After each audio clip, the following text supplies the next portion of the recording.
Czech aircraft maker gets new deals for jet trainers.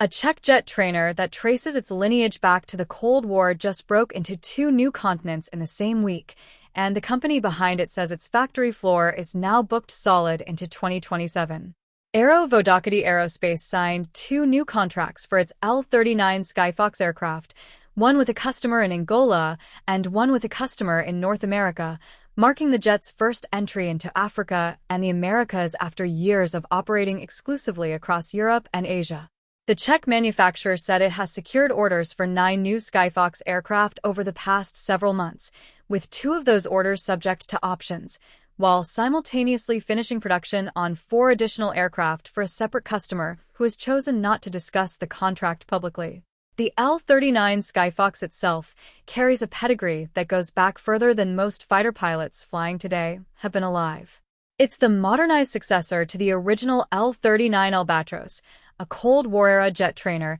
that became one of the most widely used aircraft of its type anywhere in the world, with AERO Vodochody having produced roughly 11,000 aircraft total across its century-long history. The Skyfox keeps the Albatros's basic airframe concept, but rebuilds nearly everything else, swapping the original Soviet-designed engine for a Williams International FJ444M turbofan that delivers similar thrust at considerably better fuel efficiency, while adding a redesigned wet wing that stores fuel inside the wing structure itself rather than relying on the distinctive tip-mounted fuel pods that made the old Albatros instantly recognizable. The result is an aircraft with a maximum speed of up to 420 km, 483 miles per hour, 5 external hardpoints capable of carrying up to around 1,200 kilograms, 2,650 pounds of payload depending on configuration, and a price tag the company has previously said comes in under $10 million. A fraction of what a modern fighter jet costs and cheap enough to make sense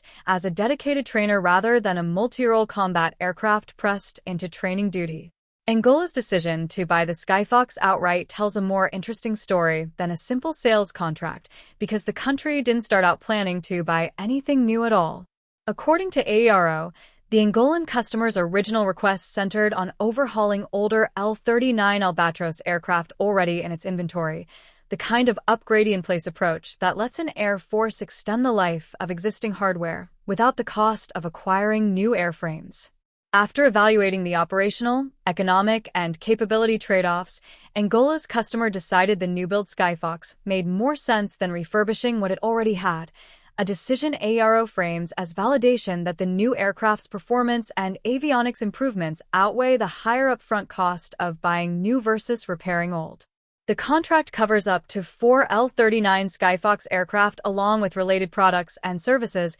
supporting the introduction of the aircraft into Angolan Air Force operations and the development of a training system to go with it. And AERO says the jets will become the first Skyfox aircraft to operate in the demanding conditions of the Southern Hemisphere. "We are very pleased to have confirmed our first customer from the African continent," said Victor Sotona, president and chairman of the board of AERO. The Skyfox aircraft for the Angolan Air Force will also become the first aircraft of this type to operate in demanding conditions in the Southern Hemisphere. "We all believe this is only the first step and that an even greater number of Skyfox aircraft will soon be seen in African skies."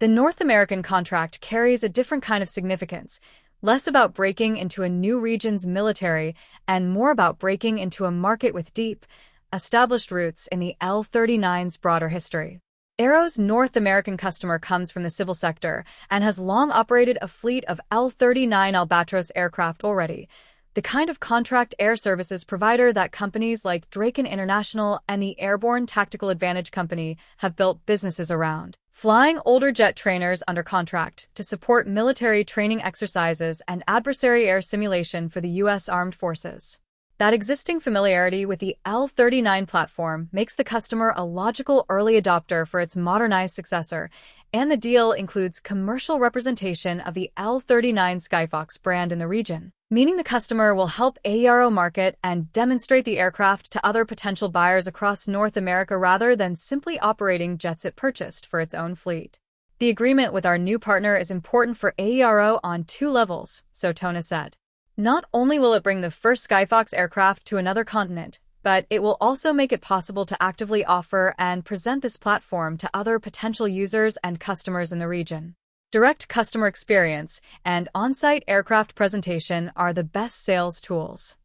Taken together, AERO says its recent order activity, including the 9 new aircraft, options on 2 of them, and overhaul work on older Albatros jets, now exceeds €200 million, €230 million in total value, and spans customers across Africa, the Americas, and Asia simultaneously. That volume has filled AERO's production capacity through the second quarter of 2027, the company said, a backlog that arrives on the heels of what AERO has described as record financial results for 2025 and adds to a customer roster that already includes the Czech Republic, Hungary, and Vietnam as Skyfox operators. For a jet trainer market where customers often face a choice between expensive new-build aircraft and aging Cold War-era hardware nearing the end of its service life,